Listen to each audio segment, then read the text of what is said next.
सभी मित्र भाइयों को नमस्कार है। मैं पंडित राम दुबे आप सबका स्वागत करता हूँ, अभिनंदन करता हूँ। और विषय जो है आप सबके सामने प्रस्तुत कर रहा हूँ। विषय यह है, आज के समय पे धर्म को लेके जिस तरह से गलतफहमियाँ सबके अंदर भरी जा रही हैं, मीडिया हो, सोशल मीडिया हो या कहीं से भी करके सामाजिक स्तर तक सभी लोग आज के समय पे ऐसे चल रहे हैं कि मानो कि वही धर्म की बहुत बड़ी प्रवक्ता बन गए हैं। कुछ लोग तो ऐसे हैं जो भगवान तक को मानने को तैयार नहीं। और सबसे बड़ी बात, इस समय जिस तरह से पंजाब में घटना हुई बेअदबी की, और उन उन दोनों आदमियों को भीड़ या तो यहाँ तक कहें गुरुद्वारे के जो सेवक हैं वो मिल के मार दिए। देखिए, गलत करने वाले के साथ तो गलत होना चाहिए, लेकिन मार देने की बातों पे मैं थोड़ा सा असहमत हूँ कि उनको कानूनन सज़ा। देश में कानून नाम की भी बातें हैं, कानून भी है, संविधान की व्यवस्थाएं हैं, कानून की व्यवस्था है। तो ऐसे लोगों को कानूनी व्यवस्था से सज़ा होनी चाहिए, और जो कि है संविधान में है भी। अगर जो कुछ भी धर्म के खिलाफ बोलता है, उल्टा सीधा करता है, तो कम से कम 3 साल की सज़ाएँ सुनिश्चित किया गया है। लेकिन फिर भी ऐसी घटनाएं होती रहती हैं। जैसे बिहार के पूर्व मुख्यमंत्री हैं जीतन राम मांझी, उन्होंने तो यहाँ तक सत्यनारायण भगवान की कथा के ऊपर और ब्राह्मणों के ऊपर आपत्ति कर दी। उनको तो भगवान राम जी का जब मंदिर बन रहा था अयोध्या में, तो उस विषय पे भी जीतन राम मांझी ने टिप्पणी करी कि कौन राम, काल्पनिक राम। बिहार के बहुत से सारे ऐसे लोग हैं, और हर एक, यहाँ तक बौद्ध धर्म को, जो बौद्ध धर्म के अनुयायी हैं, जो बौद्ध धर्म को मानते हैं, जो उनके साथ जुड़े हुए हैं, ये लोग जो आज के समय पे अपने आप को दलित कह रहे हैं, ये लोग डायरेक्ट भगवान राम, भगवान कृष्ण, हिंदू सनातन धर्म, इनको टारगेट कर रहे हैं। वेद, पुराण, शास्त्र, रामायण, गीता, इन सब ग्रंथ के साथ भी अपमानजनक टिप्पणियां करते हैं।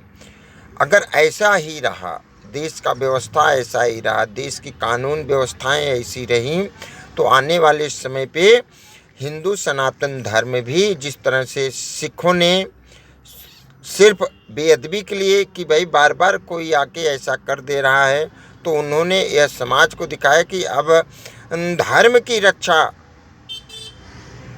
करना पड़ रहा है। जिस धर्म से जो जुड़े हैं, जिनकी जो भावना है, उस पे ठेस ना पहुंचाओ। आपको मानना है, आपको पूजना है, आपको दर्शन करना है, आपको वहाँ पे मत्था टेकना है, तो आप जाइए। नहीं करना है तो आप स्वतंत्र हो, आपको कोई दबाव नहीं डाल रहा है, आपके ऊपर कोई आपत्ति नहीं कर रहा है। आप चाहे पूजो और चाहे ना पूजो, आप जाओ या ना जाओ, किसी से कोई मतलब नहीं है। लेकिन जब आप किसी को टिप्पणी करेंगे, किसी के बारे में बोलेंगे, किसी को गलत बोलेंगे, किसी को गलत कहेंगे, किसी भी धर्म के साथ, किसी भी धर्म से जो जुड़े लोग हैं, ग्रंथ के साथ, पुराण के साथ, गीता, रामायण, जो भी हमारे हिंदू सनातन धर्म में हैं, उनको आप लोग गलत कहेंगे, तो हमें जहाँ तक ये है, अगर सरकार एक्शन नहीं लेगा, तो आने वाले समय पे हिंदू सनातन धर्म के जो अनुयायी हैं, जो धर्म के लिए, फिर इनको भी अपने धर्म की रक्षा के लिए ऐसे ही कृत्य करने पड़ जाएंगे मजबूरन। अगर सरकारें या कानून व्यवस्थाएं उन लोगों के ऊपर एक्शन नहीं ले रहे हैं।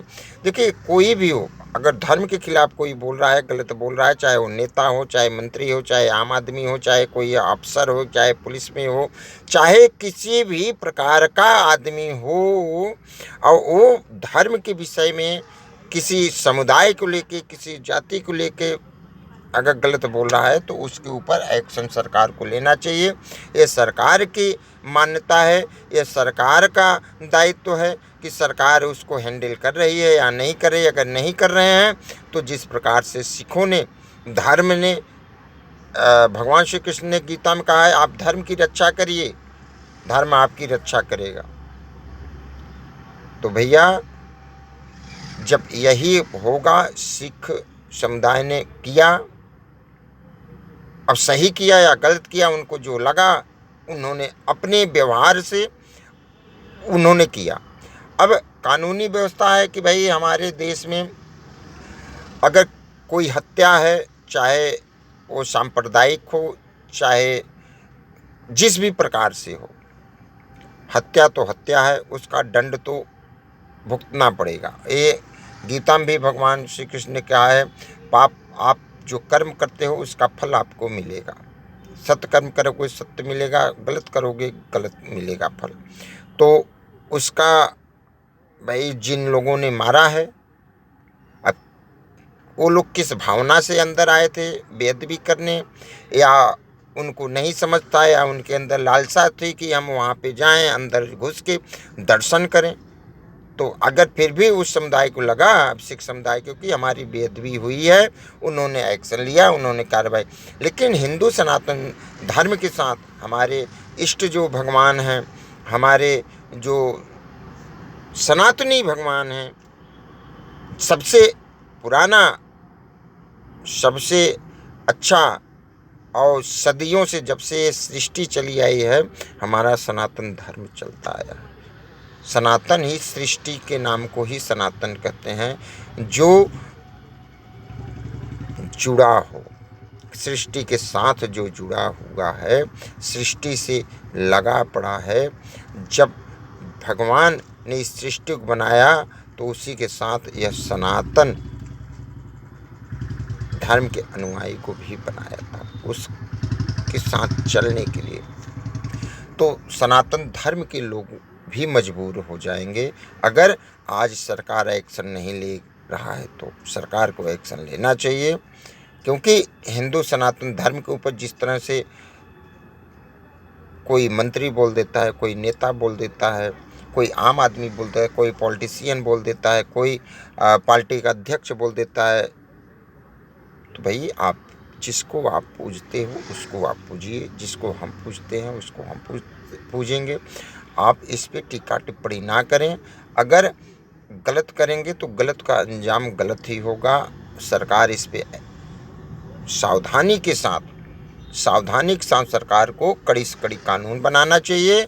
ऐसे लोगों को तुरंत गिरफ्तार करके अंदर आजीवन कारावास के तहत उनको अंदर करना चाहिए।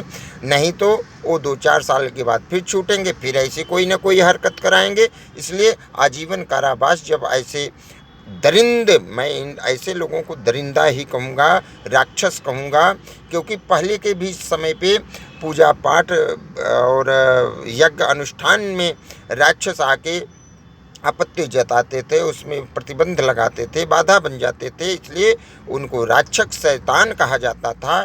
तो आज भी वैसे ही राक्षस और शैतान हमारे इस पृथ्वी पे बैठे पड़े हैं, जो धर्म के साथ खिलवाड़, धर्म को खिलवाड़ समझते हैं, जिनको जो मानता है उनके साथ बेअदबी से पेश आते हैं।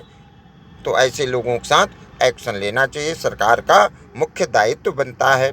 और अगर सरकार ऐसा नहीं करेगा तो जो सनातन, जो धर्म के अनुयायी है, जो जिस धर्म को मानता है, जिसके साथ जुड़ा हुआ है, फिर उनको भी ऐसे ही एक्शन लेना पड़ेगा। फिर बाद में आने वाले समय पे इसकी जिम्मेदारी, पूरी की पूरी जिम्मेदारी सरकार की बन जाती है।